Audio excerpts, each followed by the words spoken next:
दोस्तों एक बार फिर से स्वागत है आपका हमारे channel in this report and analysis में।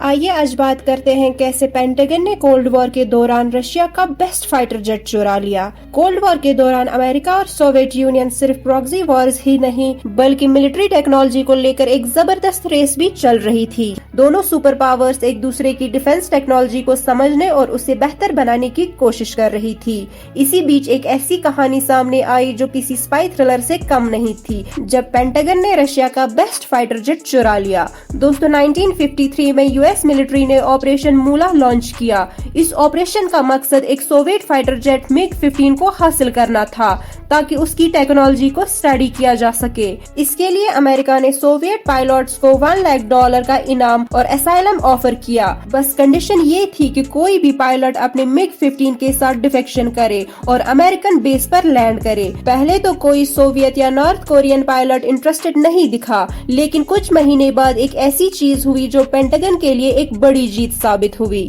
दोस्तों 21 सितंबर 1953 को नॉर्थ कोरियन एयरफोर्स का एक पायलट नो कुमसॉक बिना किसी वार्निंग के अपने MiG-15 के साथ साउथ कोरिया के किम्पो एयरबेस पर लैंड कर गया। सबको लगा कि ये कोई अटैक है, लेकिन जब उसने बताया कि वो अपनी मर्जी से भागकर आया है तो अमेरिकन इंटेलिजेंस के हाथ एक गोल्डन अपॉर्चुनिटी लग गई। उन्होंने फौरन MiG-15 को डिसमेंटल करके उसकी हर टेक्नोलॉजी को डीपली एनालाइज किया और उसे अपने फाइटर जेट्स के कंपैरिजन में स्टडी किया। लेकिन दोस्तों ये सिर्फ एक इंसिडेंट नहीं था। 1976 में एक और बड़ा एस्पियोनेज का किस्सा सामने आया, जब सोवियत एयरफोर्स का एक और पायलट विक्टर बेलेंको अपने MiG-25 फॉक्सबैट फाइटर जेट के साथ जापान चला गया। दोस्तों MiG-25 उस वक्त दुनिया की सबसे एडवांस्ड और फास्टेस्ट फाइटर जेट्स में से एक माना जाता था, जिसे स्पेसिफिकली यूएस बॉम्बर्स को काउंटर करने के लिए डिजाइन किया गया था। जब बेलेंको ने जापान में लैंड किया तो यूएस इंटेलिजेंस एजेंसीज ने फौरन इसका टेक्निकल एनालिसिस शुरू कर दिया।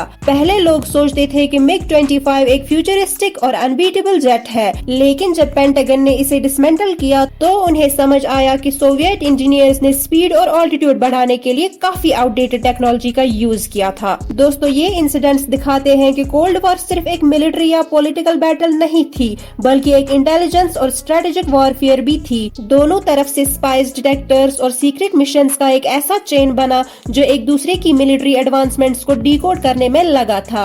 ये सब सुनने में एक हॉलीवुड मूवी जैसी लगती है, लेकिन ये रियल इवेंट्स थे जो दुनिया की मिलिट्री हिस्ट्री को बदलने में मददगार रहे। सोचो अगर आज के मॉडर्न फाइटर जेट्स के साथ ऐसा कुछ हो जाए तो क्या सीन होगा। आज के लिए बस इतना ही। मैं हूँ आपकी होस्ट और दोस्त आरजू Patel from in this report and analysis. हमारे साथ जुड़े रहने के लिए धन्यवाद।